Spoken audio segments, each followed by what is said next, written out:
Hola, ¿qué tal? Muy buenas noches. Agradecer la invitación de la Universidad Nacional Pedro Ruiz Gallo, mi alma mater, para este webinar en torno al tema hostigamiento sexual en el ámbito universitario. Mi nombre es Natalia Arbildo, yo soy abogada especializada en Derecho Constitucional. He trabajado temas relacionados a materia de género y también he podido ser parte de la Federación Universitaria de Lambayeque en la Secretaría de la Mujer. Hoy vamos a conversar sobre este tema, que sin duda alguna es un tema que interesa a toda la comunidad universitaria, que además es un tema que en los últimos años ha estado en boga y en visibilidad.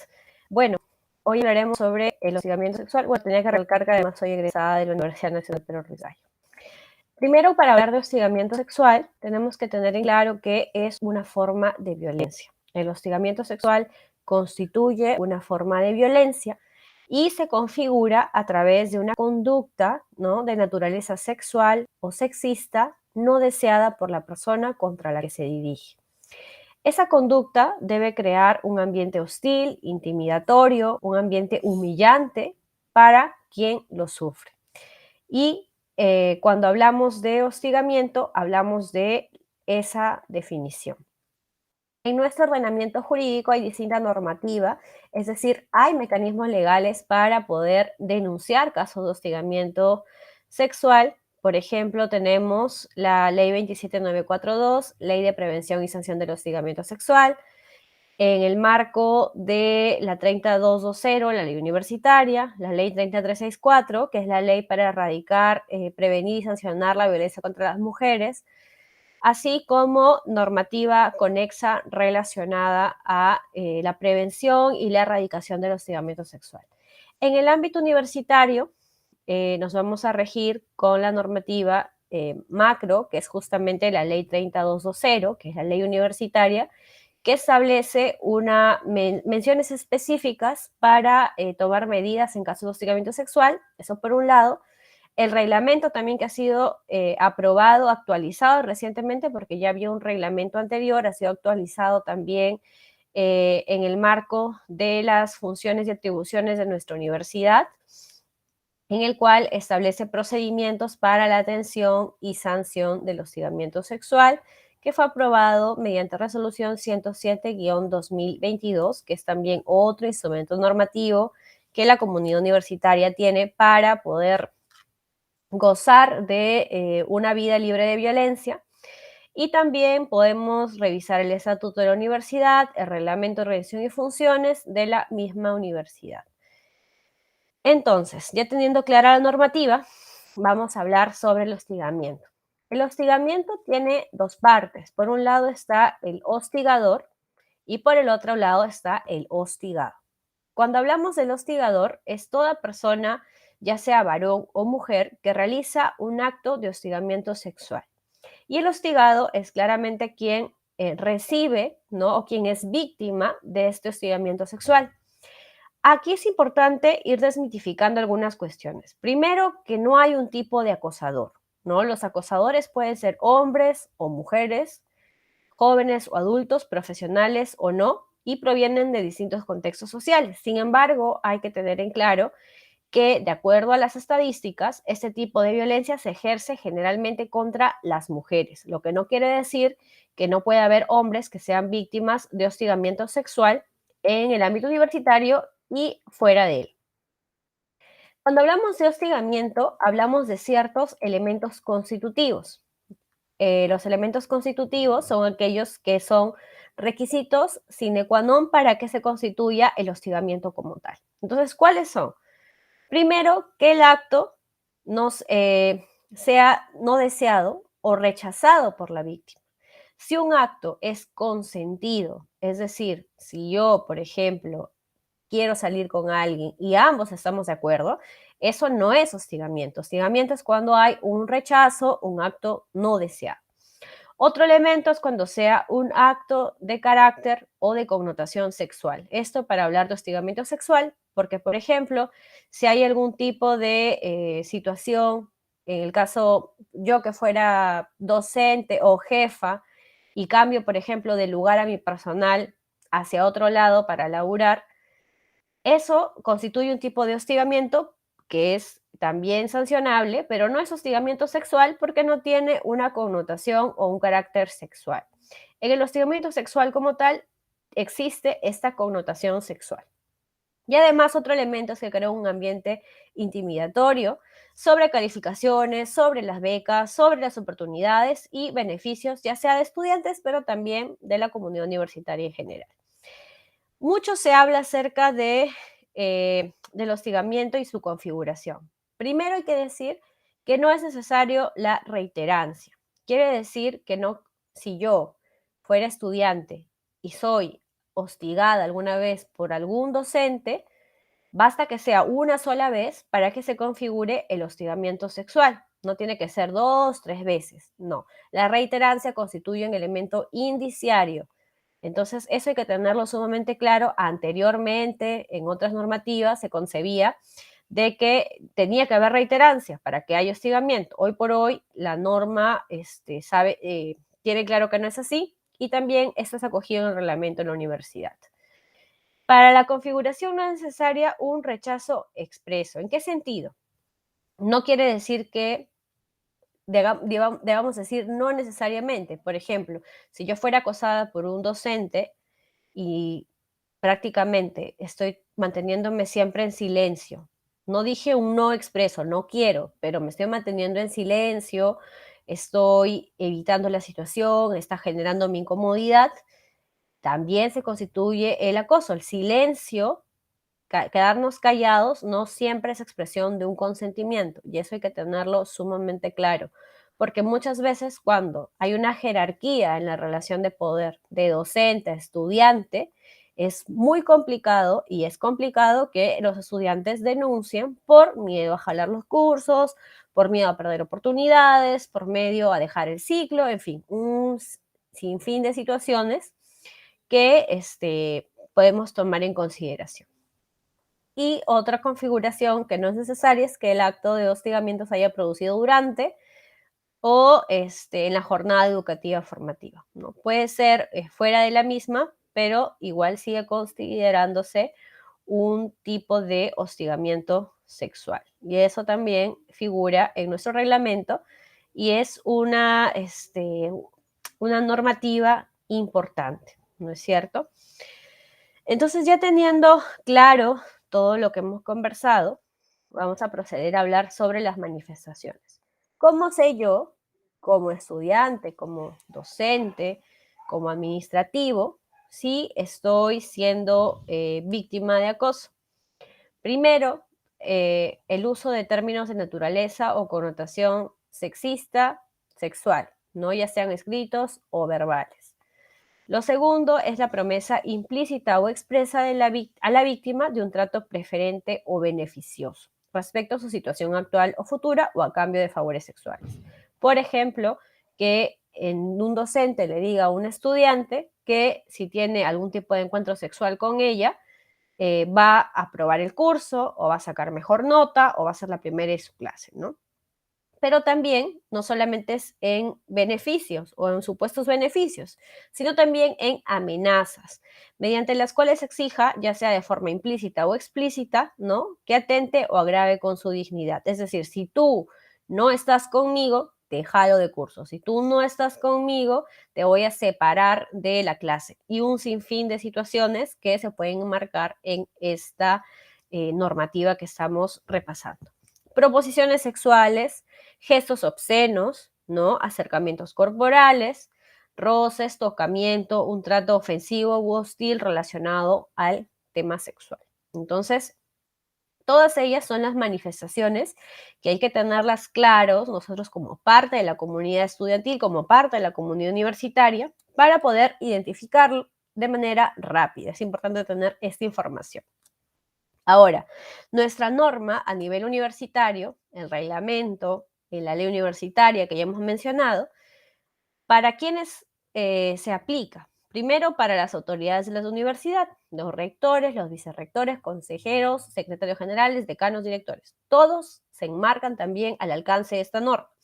Los docentes ordinarios, extraordinarios, ¿no? Contratados, los jefes de práctica, estudiantes de pregrado, posgrado, segunda especialidad y educación continua. Ojo que no solamente es pregrado, sino también en la diversidad de modalidades formativas que nuestra universidad acoge. Entonces tenemos ahora cuáles son las autoridades. Entonces si es que yo estoy siendo víctima de hostigamiento sexual, ¿quiénes son las personas que intervendrían en el marco de este proceso? ¿No? Y ahí los tenemos, es la Secretaría de Instrucción, que se encuentra a cargo de la investigación preliminar, la iniciación del procedimiento, ¿no? Que está designado, ¿no? por el Consejo Universitario a propuesta del rector, ¿no? Esa es la Secretaría de Organización, tiene una serie de requisitos. Después hay una comisión disciplinaria, que es el órgano resolutivo competente para pronunciarse en primera instancia, ojo, sobre las denuncias relativas a casos de hostigamiento sexual. Puede estar compuesta por miembros titulares y suplentes designados mediante resolución del titular de la universidad, y los miembros de esta comisión disciplinaria son 3 miembros, 2 docentes ordinarios y un representante estudiantil.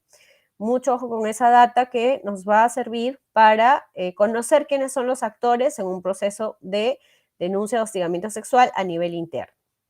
Después tenemos el Tribunal Disciplinario, que es la segunda y última instancia, la encargada de conocer, resolver los procedimientos disciplinarios en materia de hostigamiento sexual, que está nuevamente compuesta por 3 miembros, garantizando la paridad de género. Está compuesto por el defensor universitario, por un docente ordinario y por un representante estudiantil. Entonces, esas son, digamos, las autoridades encargadas en el marco de una denuncia de hostigamiento sexual en el ámbito universitario. ¿Cómo inicia este proceso, ¿no? Que es un proceso de por sí difícil, complicado, ¿no? Muchas veces hay dificultades para recabar pruebas porque absolutamente nadie está preparado para una manifestación de acoso.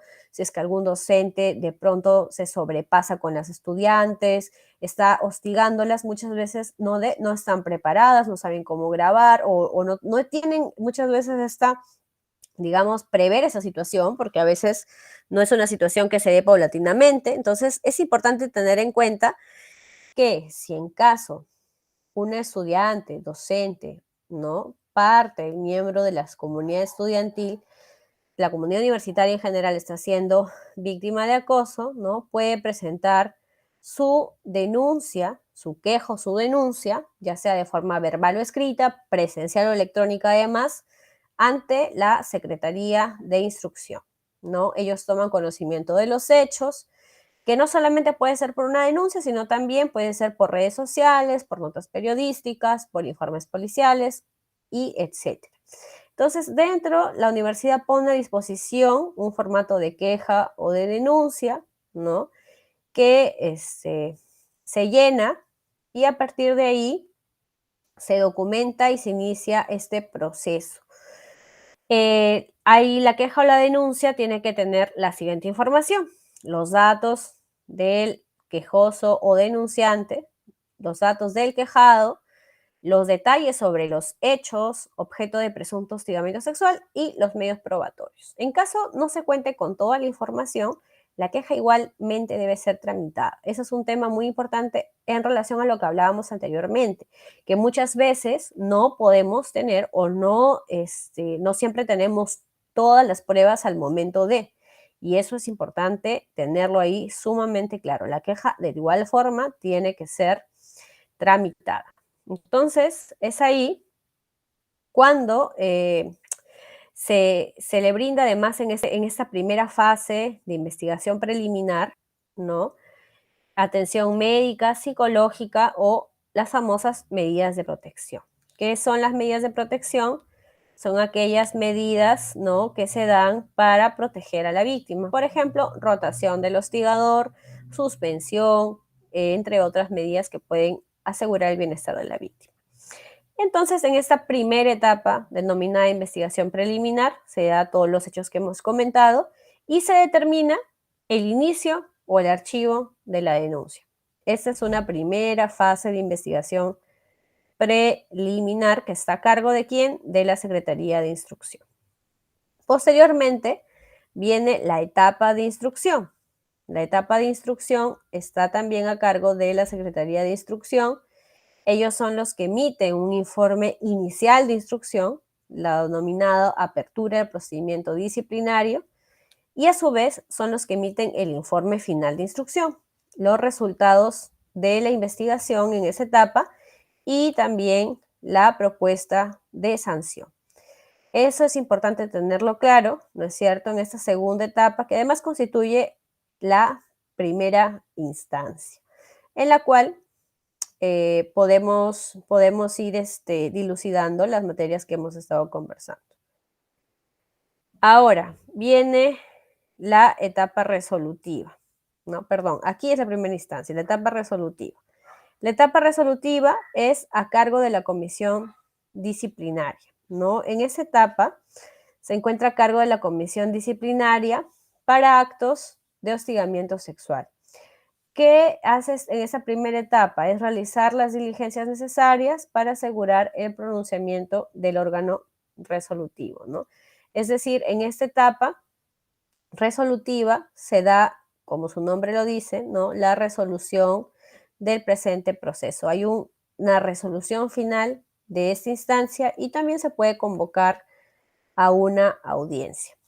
Y finalmente está la etapa de impugnación, en la cual, pues, si alguna de las partes no está de acuerdo con esta resolución, se puede interponer una impugnación para elevarlo al tribunal disciplinario, como hemos repasado anteriormente. Entonces, ya tenemos claro cuál es el camino para poder denunciar un acto de hostigamiento sexual en el ámbito universitario.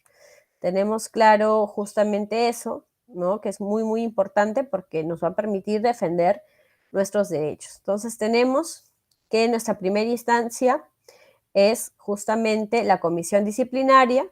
Nuestra segunda instancia es el tribunal disciplinario, la segunda y última instancia. Y cuando hablamos de la Secretaría de Instrucción es la investigación preliminar, es decir, antes. Entonces, tenemos estas tres autoridades que nos permiten tener una claridad sobre este proceso. Ahora, ¿qué sanciones podemos tener en el marco de una investigación por hostigamiento sexual? Hay distintos tipos de sanciones. Por ejemplo, nuestra ley universitaria nos habla que, por ejemplo, tomar medidas preventivas, ¿no?, en estos casos. Y también nos habla de sanciones hasta una destitución, ¿no? Son causales de destitución, ya sea, por ejemplo, realizar conductas de hostigamiento sexual y actos que atenten contra la integridad y libertad sexual, tipificados como delitos en el Código Penal. Entonces, esto es por parte de las sanciones que se pueden imponer en el marco de este proceso. Después, hay una serie de sanciones que están determinadas, ya sea en el régimen laboral o contractual, al cual se encuentra sujeto el hostigador o la hostigadora, ya sea para los docentes, ¿no?, ya sea en la 3220, que es la ley universitaria, y en el caso sea un estudiante, donde se aplica las sanciones de la normativa interna a la universidad. Entonces, eso lo tenemos sumamente claro. Hemos hecho un repaso de cómo interponer la denuncia, cuáles son las instancias, cuál es este procedimiento que se tiene que seguir. Hemos visto las instancias, cuál es el camino que tiene que recorrer, cómo poder identificar el acoso sexual, el hostigamiento sexual, que es importante estar alerta a esas señales, ¿no? Por decir de alguna manera, o esas situaciones que nos hacen y evidenciarían una situación de hostigamiento sexual. Entonces, cuando, ya para ir concluyendo algunas conclusiones, el acoso es una forma de violencia, el hostigamiento sexual es una forma de violencia. No podemos maquillarlo ni minimizarlo, lo es. Entonces, hay una línea clara el que divide entre lo que podemos calificar como hostigamiento sexual y lo que no. No podemos hablar de hostigamiento sexual cuando existe consentimiento, es decir, si yo quiero y la otra parte quiere, no hay hostigamiento sexual. Por eso es que el concepto de consentimiento tiene una relevancia sumamente importante. Entonces, por ejemplo, si conversaciones sexuales, ¿no? No constituyen hostigamiento sexual cuando existe un consentimiento. Eso es un concepto que no debemos olvidar de esta ponencia. Y además, que este consentimiento no puede inferirse del silencio o falta de resistencia de la víctima. Como le hemos mencionado, es importante hacer hincapié que en relaciones de profesor-estudiante hay una relación de poder, por lo que es inusual que personas sometidas a la autoridad manifiesten de forma abierta su rechazo a ese tipo de conductas. Las autoridades que están a lo largo de este proceso tendrán a bien a tomar en cuenta este criterio, que no es menos importante, sino que constituye una realidad en muchos casos de hostigamiento sexual dentro de las universidades. También tener en claro que en comparación con los varones, las mujeres han reportado alguna situación de hostigamiento sexual, ¿no? Y eso también es una situación que las autoridades deben tener en claro para promover justamente el tema de la igualdad entre hombres y mujeres en nuestra universidad. Ahora, hay mecanismos legales vigentes, efectivamente lo hemos mencionado. La ley universitaria protege también a la comunidad estudiantil contra el hostigamiento sexual. Tenemos un reglamento especializado para la atención de estos casos. También hay normas específicas, como por ejemplo el estatuto, ¿no? Y un sinfín de normativa, ¿no? Como la ley de prevención de violencia, de erradicación de la violencia, ¿no? Y distintas leyes que nos permiten sentirnos seguros de que este proceso va a ser un proceso que va a proteger nuestros derechos. Y vale recalcar que nuestra universidad también, en el marco de sus funciones, tiene, digamos, la obligación, que ellos ya lo han acogido en el reglamento, de tomar a favor medidas de prevención de hostigamiento sexual, como promoción de las relaciones de igualdad, la facilitación de aprendizaje, capacitaciones y talleres como esta capacitación para los órganos encargados, para la comunidad universitaria, para los gremios estudiantiles y la difusión amigable de esta información y también establecimiento de los distintos canales de atención. Entonces, con esto hemos concluido este webinar sobre el hostigamiento sexual y esperando que estos insumos les sean sobre todo importantes y de utilidad para ustedes y para prevenir cualquier caso de hostigamiento sexual, no solamente para nosotros, sino también para nuestro compañero, compañera, nuestro docente, tal vez las personas que son parte del cuerpo de administrativos de la universidad. Todos y todas tenemos esos mecanismos legales y es importante estar atentas, conocer las señales y sobre todo denunciar, porque es importante denunciar y no callar y armarnos de valentía para que esos procesos puedan servir no solo para nosotros, sino también como un antecedente para otros casos y para que no se repita con más personas. Les agradezco mucho por el espacio y cualquier cosa pueden encontrarme también en mis redes sociales como Natalia Arbito. Nos vemos y gracias por esta oportunidad. Hasta luego.